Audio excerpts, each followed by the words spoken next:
Hi there, this is Unmesh from PiXimperfect. How are you? I hope you're staying safe, healthy, and most importantly, staying happy. Today I'm going to share with you 5 unique techniques to add sparkle to the eyes in Photoshop, right from adding the details, creating the shine, adding a reflection, removing the red veins, and we're going to cover it all. We're going to focus this advanced tutorial into enhancing the beauty of the windows to the soul. And also, you don't have to use all 5 of these techniques. Maybe your image doesn't require it. And therefore, this video is divided into sections and you can use these timestamps to skip to any section or any technique you want. Time saver, isn't it? So without any further ado, let's get started.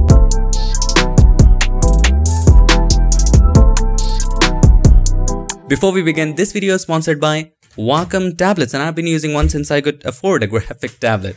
And I can tell you definitely that there is a night and day difference when you move from a mouse to a tablet, because there are certain things that you just cannot do with a mouse. Remember the hair masking video we did where we manually painted the hair back in? It would take an impossible amount of time to paint each hair with a mouse. That too with the same realistic fashion due to the pressure sensitivity in a WACOM tablet. Also remember high-end skin retouching with dodging and burning? You know it already takes hours even with a tablet. I can't imagine personally doing it without one. I often get asked as to which tablet to buy. Here's my recommendation. To keep it simple, all you have to keep in mind that if you're into retouching, editing photos, buy a graphic tablet without the display. Don't spend the extra money, don't waste it. You don't need it. Because when you're retouching, you want to look at the entire monitor, not on the tablet display. Because if you're looking at the tablet display, your hand is covering portion of the image. Since you are retouching, you want to see the image as a whole. That's why I recommend a graphic tablet without a display for retouching, like the WACOM Intuos line. The one that I'm using is the WACOM Intuos Pro medium size.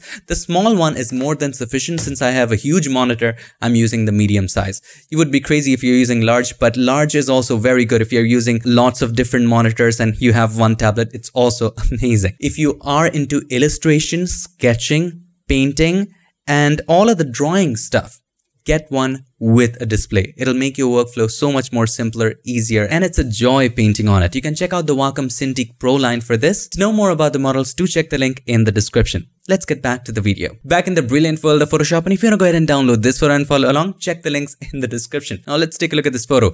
Beautiful model, amazing photography. Let's take a look at the eye. If we zoom in, have a look at this. There's a lot of red veins in the sclera, the white area. And if you look at the eyeball, it can be more expressive. We can add more details to it, make it more expressive, more beautiful, emotional, and all that fun stuff. So let's jump into the very first technique, and that is shaping the light with blend modes. To keep it organized, let's create a brand new layer by clicking on the new layer button, and let's name it Shape the Light. All right, this is just a preliminary stage. Let's zoom in tight. Let's take the brush, and to keep it simple, we're going to use one of the hard round brushes right there. Let's make it larger and just dab with white. Make sure the foreground color is white and just dab right there. And if you want to adjust it, you can. Now, we need to delete a certain part of it. First of all, let's decrease the opacity so that we can see through it. Now, we have to go to the eraser and just erase the middle part. So make the brush a little larger than the pupil and just dab on it. Now, all you got to do is to take a soft round brush. Alright, take the soft round brush, erase it from the top. Something like this. You see where we are going with this? Now you can add a little blur to it to make it more exciting. Now I'm doing this because have a look at the light. Where is the light? The light is right there. And we want to add this on the opposite direction of the light. So from here, we might need to erase a little more. Okay, that looks a little more realistic. Now all we have to do is to add a little blur to it. Let's go to Filter, Blur, and then Gaussian Blur. Just a little blur. Let's keep it at about 4. And hit OK. You can make it a little smaller if you want to, and simply change the blend mode from normal to overlay. Now let's take a look. You can control the opacity now. Let's zoom out quite a bit. And here's the before, here's the after. Such a remarkable difference. Now you can click on the mask button right in here and erase extra if you want to. So you can erase a little more from there. So let's take the soft round brush and you can erase a little more from this side if you want to. Erase a little from that side. And there you go. You have shaped the light quite a bit. Now you can also give it some soft edge from the top. And there you go. Before, after. Just by using blend modes. Now if you want to take it a step further, why not apply blend if to it? If there is some existing texture right there on the iris, we can double click on the right hand side of the layer, take it away from the dark areas by taking the slider of the underlying layer from left to right. But this is harsh, so hold the Alt key or the Option key, click on the slider to break it apart, and then do it. Just a little bit of it makes a hell lot of difference. Hit OK. Here's the before, here's the after. Adds that little gaps here and there to make it more dramatic. Let's take a look. Here's the before, here's the after. That little gap. If you want more of it, you can make another copy. Press Ctrl or Command J. You have one more copy. Now, of course, we didn't want that with so much intensity. So select the mask and then just erase it from the corners. And in this one, I don't want any blend if. So right click on it and choose clear layer style. And then, of course, when you clear the layer style, the blend mode clears as well. So change that back to overlay. And then decrease it slowly and gradually increase it to add that little shine. So we're going to keep it at about 40%. And have a look just using the first technique. Here's the before, here's the after. And you might want to stop here. You might not have to do anything extra, as I told you earlier. You don't have to use all 5 of these techniques. Let's move on to the next one. Technique number 2 is creating a kicker light with curves. Now this is one of the most simplest techniques. All you got to do is to click on the adjustment layer icon and then choose curves. And then create a point in the middle, take it up just like so. Now select the mask, press Ctrl or Command I to invert the mask, zoom it in, take a soft round brush right here. Also make sure the flow and opacity are at 100. Wherever the highlight is, just on the opposite side, you know the word, dab, right? So let's make the brush a little larger than the highlight. And we're gonna, but it's not doing anything because the foreground color is black. Make sure it's white, and there you have it. We have this amazing light, but we might have to take this away from certain areas like the sclera and the pupil. All right, so let's make the brush a little smaller, change the foreground color to black, and just take this away from the middle a little bit and from the outside areas as well. Now let's zoom out and control the opacity because this seems to me that it is too much. So let's keep it at somewhere about 75. We can always control the opacity later. Don't worry about it. This is just to show you what it's doing. Now let's name this kicker light. Exciting times. Now let's move into the third technique, and this is one of my favorites. That is creating the details. And we have already talked about it in a previous video in detail, but let's do a short glimpse of it. So let's zoom in, and all you got to do here is to create one more curves. Curves is my favorite tool. So let's zoom in a little bit right there and select the mask, press Ctrl or Command I. Now let's name this details in the iris, right? Details of the iris. Now increase it a little bit more because I don't think it would be enough. Now here comes the power of a graphic tablet. You can also do it with the mouse, but it's just that it's going to take a little longer. And also you might not be able to take the advantage of pressure sensitivity. All right, so let's select a brush. So I'm going to go for soft round pressure, opacity and flow. So the higher the pressure, the more the opacity and the flow. The lower the pressure, the lower the opacity and the flow. Right now it's not painting anything because the mask is not selected. So select the mask and then zoom in a little bit, make the brush a little smaller and paint small lines along the radius. So what is the radius, you might ask? Let me quickly do some demonstration. So if this eyeball is a circle, so the distance from the center of the circle to the boundary or the edge of the circle is called the radius. So all you have to do is to draw little lines along the radius. So right here, the lines would be like this. Right here, the lines would be like this. So you're understanding how this is going, right? So let's delete this. This was just for making things clear. Let's move back to the soft round pressure, opacity and flow brush. And then just start drawing lines with white as the foreground color. So let's zoom in a little bit more and just draw little lines. Now keep in mind, these lines don't have to be straight because if you do it too straight, the eyes would look artificial. Let's make it a little bendy. Bend it here and there a little bit to make it look more realistic, just as little veins. Lil Wayne.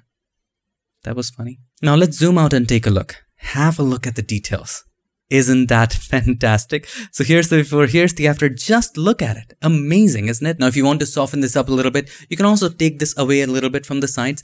But I don't want to destroy this mask because we put some hard work into it, right? If we want it back, we're going to be at loss. So let's put the details of the iris inside a group. You know why? Because groups can have masks of themselves, right? So we can have double masks for the same stuff. So select details of the iris, curves adjustment layer, press Ctrl or Command G to put that in a group. And then create a mask for the group. Now we have two masks for the same thing. Then take the brush and simple soft round brush. Let's make it a little larger. And you can also use this to take this effect away from the sides a little bit, right? Just a little bit away from the sides to make it more softer if you wanted that. So I can name this details. Okay. Now on top of that, maybe let's name this details highlights. What if we create one more curves? Click on the adjustment layer icon and then choose curves, and this time we take it down, just like this. You already guessed what we might do with it. Select the mask, press Ctrl or Command I. Take the brush, take the soft round pressure, opacity and flow brush. Let's make it a little smaller, and then we're gonna paint in some lines in between to add more depth to it, okay? While you're painting, just make sure that the foreground color is white. Let's take a look. Here's the before, here's the after. Look at the depth it adds to it. Now let's take a look. Here's the before, here's the after. We need to take this away from the bright areas. So double click on the right hand side of the layer. This opens up the layer styles dialog box. Take the slider of the underlying layer from right to left. This takes it away from the bright areas. Now hold the Alt key or the Option key, click on the slider to break it apart, to make it softer, to make the transition a little smoother. There you go. Now here's the before, here's the after. Just adds a little depth. If you zoom out, you'll be able to notice. Here's the before, too much lightness. This one adds a little more depth to just that. The next technique is optional, but it's super cool, and that is creating a reflection. Creating a reflection would be too hard. Why not just steal it? It would be way easier and more realistic that way. But before creating a reflection or adding a reflection, there are a couple things we need to keep in mind. If you have a look at this portrait, there was just one light. There might be some other lights, but one major light, because if you zoom into the eyes, you can see that there's just one light. And if you also look at the shadows, you can tell that there are no other lights on the other sides, right? So if we add some reflections here and there, it wouldn't make sense, because if there are no light, how can there be another reflection, right? So in many cases, including this image, it is not required. But I just wanted to show you how to do it. So let's do it anyway. So I have a reference image where we can pick reflection from. As you can see in this image, there is one source of light, but if you look down in here, this looks like a reflector. So it is also acting as a source of light, reflecting the light to fill up the shadows from the bottom. And that's why you have two reflections right here. In the previous image, as you can see, there are lots of shadows. It clearly shows that it's just one light, and therefore there are no reflections. So sometimes it's better to avoid creating reflections, but I just wanted to show you how to do it. All right, so let's make a selection of this area. Take a bigger area so that you have enough areas that you can softly remove. Now press Ctrl or Command C, come back to the original one, press Ctrl or Command V for paste, and then paste it right there. So you can just align it if you want loosely. You can align the pupil if you want to, something like this. And then reflection of light just brightens stuff. So what is the blend mode that brightens stuff? Screen, right? So simply change the blend mode from normal to screen. As you can see, it's also brightening some other areas as well. So we need to darken those. So to do that, let's create one more curves. So click on the adjustment layer icon and then choose curves. And we're going to click on this button. This will limit it just to the reflection material. Let's come back to the curves properties by clicking on the symbol right there. Let's make the darks darker by taking the slider on the left to the right. Now this is looking a little better. You can make the shadows a little brighter. Now as you can see, it's also saturating stuff a lot.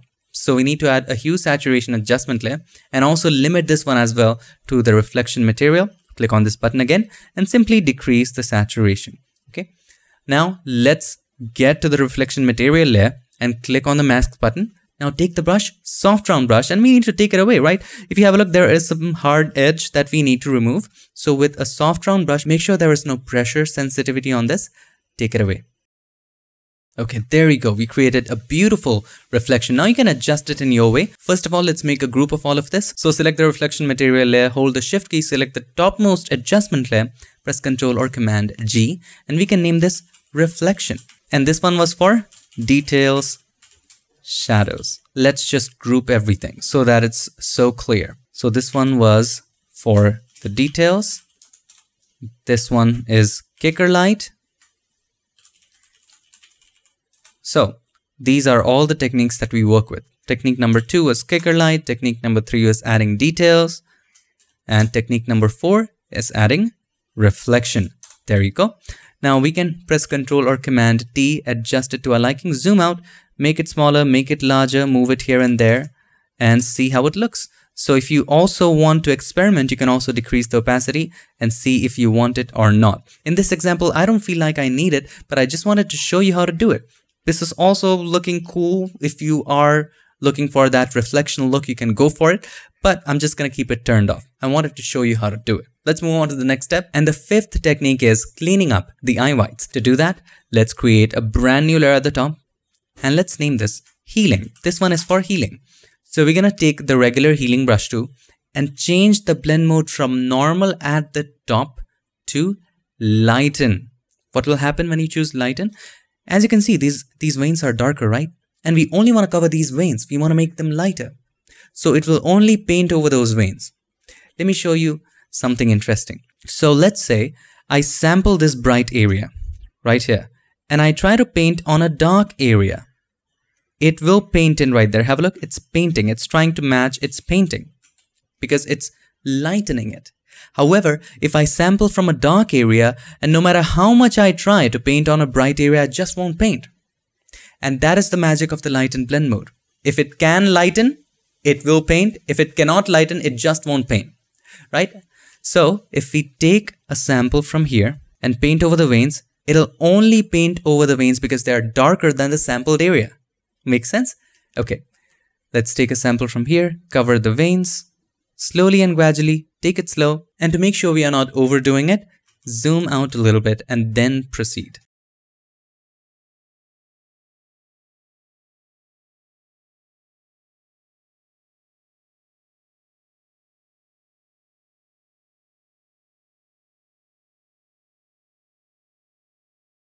Now there's a bright patch here, and for that we can change it to normal. We can also try darken, but I would not recommend this at this point. Okay, so it's covered.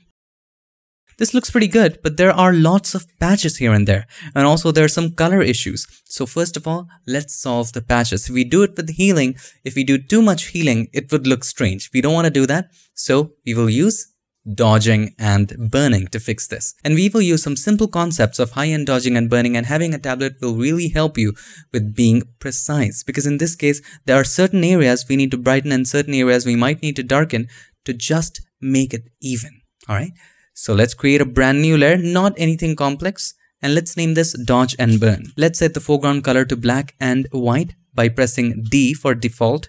And first of all, let's set that to white by pressing X. X toggles the foreground and the background color. Now take the brush, set the flow to 1%.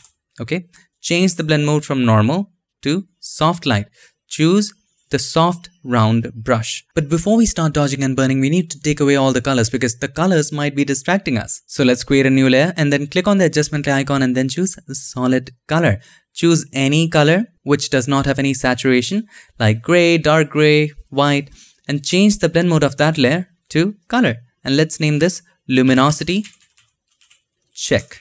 Let's come back to dodging and burning and let's start dodging and burning. If you want to brighten an area, paint with white. If you want to darken an area, paint with black. Simple stuff. Keep in mind that we don't have to make the eyes absolutely flat. Don't even it out so much that it becomes flat. If there are any disruptions, we just need to remove the disruptions, not make it flat, alright? If it's getting dark as it gets to the edge, let's keep it that way. Just take a look at the power of dodging and burning. It looks amazing, isn't it? So let's take a look. Here's the before, here's the after. Makes a hell lot of difference. Let's zoom out and take a look. Here's the before, here's the after. It's so soft, so beautiful, so dreamy. Now let's turn off the luminosity check. And if you have a look, there might be some color issues. So easy to fix it. So we're going to create a brand new layer and let's name this color fix. Okay. Take the brush, set the opacity and flow, all of them to 100. Change the blend mode of that layer to color. Make the brush a little larger. There's a sudden patch of red, no problem. Take a sample from a nearby area and paint right here. It's fixed. You might want to decrease the flow a little bit to about 20%. Take a sample and paint. Take a sample and paint. See, we are fixing those patches. This helps you create a uniform color. And of course, we don't want to absolutely remove the reds. It would be unnatural to do so. Have a little reds. Okay, this one looks amazing. Now let's create a group of all of that. So first one was color fix. Select that layer, hold the shift key, select the last one, which was healing in this technique. Press Ctrl or Command G. Let's name this 5, and that is cleaning up. Okay, let's take a look. Here's the before. Here is the after. Just look at the difference. It's day and night difference. Before after. So there you go, my friend, 5 unique techniques to bring the best in your eyes with Photoshop. Now, there is a bonus technique, the 6th technique. You might as well call it the 6th sense. I would like to call it the 6th common sense. And that is, guess what? Can you guess it? It is obvious. That technique is our best friend. No matter what we do in Photoshop, best friend. Still haven't guessed? If you have already guessed, congratulations. The right answer is opacity, right? So if you zoom out, as you can see, of course, this is too much. Except for cleaning up, we might need to decrease the opacity of everything else. So if you had reflection turned on, that one as well. So let's turn that off for a moment, but select all of the first 4 techniques. So select the first one right there, hold the shift key, select the last one, leaving out the cleaning up because we don't want to decrease the opacity of that. And even if we do, we want to do that separately. So with that selected, press Ctrl or Command G to make a group. And let's name this Enhance Eyes and control the opacity. Before you control the opacity, don't forget to zoom out a little bit, see the entire face. Only then control it. So let's take it all the way to 0 and slowly and gradually increase it. So I'm going to keep it at about 75. It looks good. And for the cleanup, let's select that group. Slowly and gradually increase it. Maybe for the cleanup, let's keep it at about 88. And you can also keep it at 100 if you want. Let's check out the before and after. So here is the before. And here, my friend, is the after. Awesome, isn't it? Now, you might want to also copy it to the other eye. Now, the cleanup, you would have to do it manually for the other eye again. But the rest of the things, just select Enhance Eyes. Let's name this left. You can make a copy by pressing Ctrl or Command J and press Ctrl or Command T and move it to the right. Just like this. Looks wonderful. Now, you might have to create a mask by clicking on the mask button and take it away from these areas. By painting in black, make sure the opacity and flow are at 100. Just take it away from around the corners. Bring it back in certain areas. Okay, cool. Let's name this Enhance Eyes.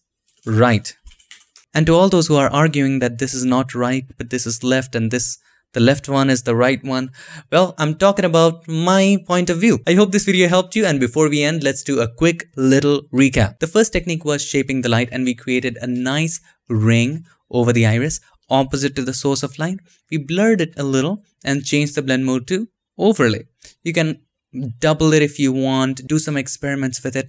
On top of that, we added a kicker light. It was very simple. We created a curve, point in the middle, we took it up and just dabbed, just with a soft round brush, opposite to the source of light on the iris. Okay.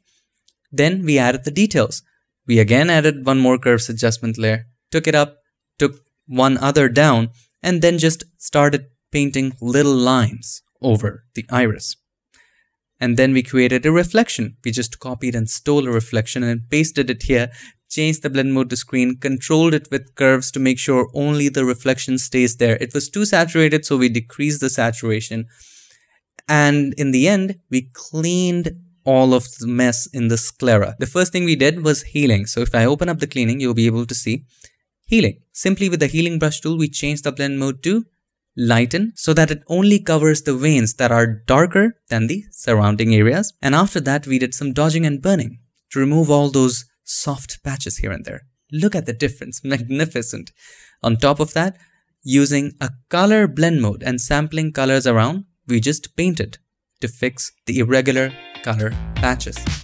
I hope this video helped you. Thank you so very much for watching. And if it did help you, make sure to give us a like, and also don't forget to subscribe, and not just subscribe. Ring the bell so that you, my friend, don't miss any other future tips, tricks, or tutorials. I would like to take this moment to thank all these nice and amazing people for supporting this channel on Patreon and helping keep PiXimperfect free for everybody forever. Thanks so much for watching. I'll see you in my next one. Till then, stay tuned and make sure that you keep creating.